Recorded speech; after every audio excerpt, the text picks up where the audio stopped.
Bem, os estudos ecológicos, eles são estudos que se diferenciam dos estudos transversais, que nós conhecemos como estudos de prevalência, pelo fato de a unidade de estudo não ser mais o indivíduo. Estudos de prevalência, a unidade de estudo é o indivíduo.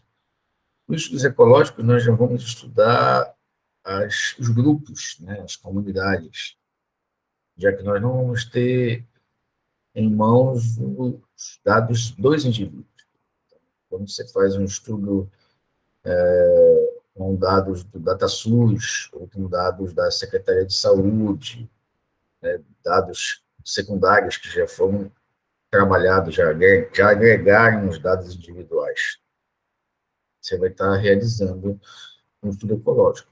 E esses estudos ecológicos, eles tratam de informações sobre grupos que são componentes de comunidades ou áreas, né, restritas. Né? Por exemplo, indivíduos atendidos numa determinada unidade básica de saúde, ou indivíduos de um determinado bairro, ou de uma determinada cidade, de uma determinada região da cidade, indivíduos da própria cidade, né, ou do próprio estado, ou até do próprio país. Né? Então, quando você tem dados que falam sobre os grupos de indivíduos dentro de diferentes escalas de espaço, você está tratando de um estudo ecológico, né, que tem características de estudo transversal, porque você está lidando ali com prevalências, embora também possa lidar com incidências, mas o fundamental é que esses estudos eles são caracterizados pela sua unidade de estudo, que são os dados agregados, né, os dados dos grupos de interesse. E como um estudo transversal, assim como nos estudos transversais, os estudos ecológicos, você vai trabalhar com dados que são referentes a um determinado período, né, um determinado intervalo do tempo já definido. Você não vai fazer um segmento dos indivíduos ao longo do tempo, como fazem os estudos longitudinais. Você vai coletar dados sobre um determinado período do tempo, sobre um determinado intervalo de tempo. Mas é interessante perceber que, embora essa seja uma característica que equalize os estudos transversais, os estudos de prevalência e os estudos ecológicos, você, nos estudos ecológicos, tem algumas configurações que nos estudos transversais não tem, você não tem. Por exemplo, considerando um determinado intervalo de tempo, você pode fazer a coleta de dados sobre uma determinada comunidade e, ao verificar as diferentes prevalências daquela comunidade, você pode, por exemplo, encontrar uma prevalência alta de parasitose. E aí, o que é que você faz? Você pode fazer uma intervenção após esse estudo. Que intervenção? De repente, adotar algum tipo de estratégia que cuide, né, da água de poço. Você verifica que existe um grande consumo de água de poço naquela comunidade, então você adota uma estratégia que cuide dessa água de maneira que ela não seja consumida inapropriadamente. E, posteriormente, em um outro momento, em um outro intervalo de tempo definido, você também, após a intervenção, você coleta esses dados para saber o que aconteceu com essas frequências, o que aconteceu com essas prevalências de parasitose. Se ela diminuiu, seria um efeito positivo da intervenção. Se ela não diminuiu ou se ela aumentou, mostrando que a intervenção não teve nenhum impacto sobre essas prevalências de parasitose. Então, nos estudos ecológicos, você tem a possibilidade de fazer essas avaliações antes e depois, né, de uma intervenção, por exemplo. Diferentemente de um estudo de intervenção clássico, né, como um ensaio clínico, onde você vai acompanhar como a intervenção está sendo realizada ao longo do tempo em indivíduos. Os ecológicos, não.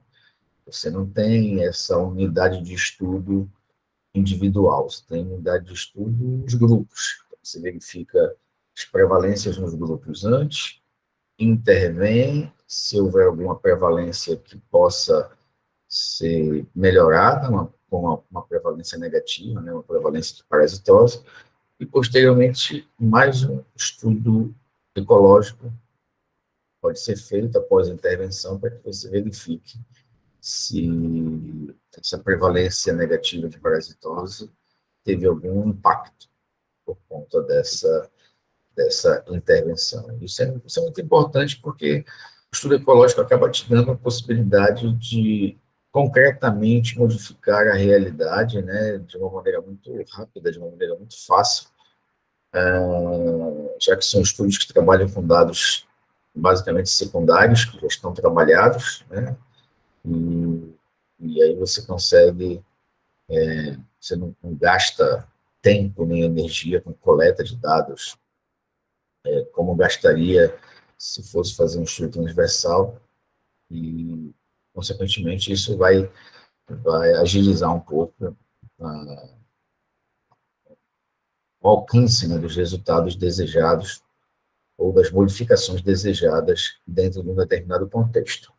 Agora, os estudos ecológicos, eles possuem várias limitações, né, mas dentre as limitações que esses estudos, né, apresentam,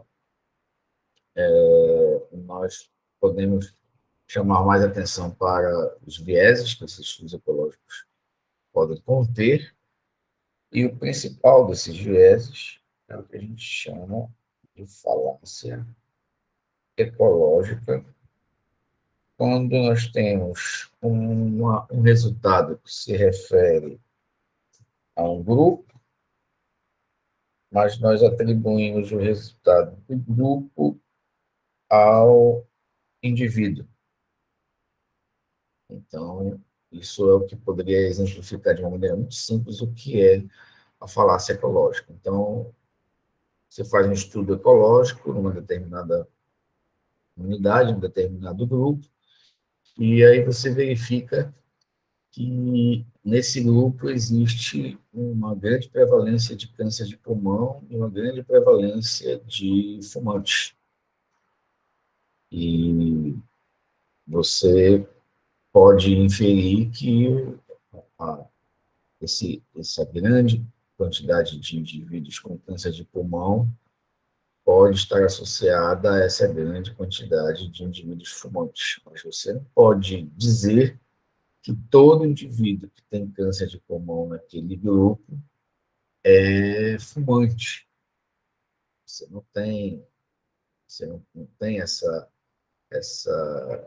certeza, justamente porque você, inclusive, já verificou nos estudos transversais que existem 4 possibilidades, né? Indivíduo com câncer que fuma, com câncer que não fuma, sem câncer que fuma e sem câncer que não fuma. Eu não posso atribuir dizer que todo indivíduo daquela comunidade que tem câncer de pulmão fuma. Não posso dizer isso. Quando eu assumo isso, quando eu interpreto as coisas dessa maneira, eu estou cometendo uma falácia ecológica. Então, percebam que a falácia ecológica ela é um viés que depende muito da interpretação de quem está lendo o estudo ecológico, depende muito da interpretação dos resultados pelo pesquisador. Então, a falácia ecológica é um erro de interpretação. Não é o estudo que está trazendo esse viés. O pesquisador que está dando esse enviesamento ao estudo. É o leitor que está dando este enviesamento ao estudo, pois é um viés interpretativo.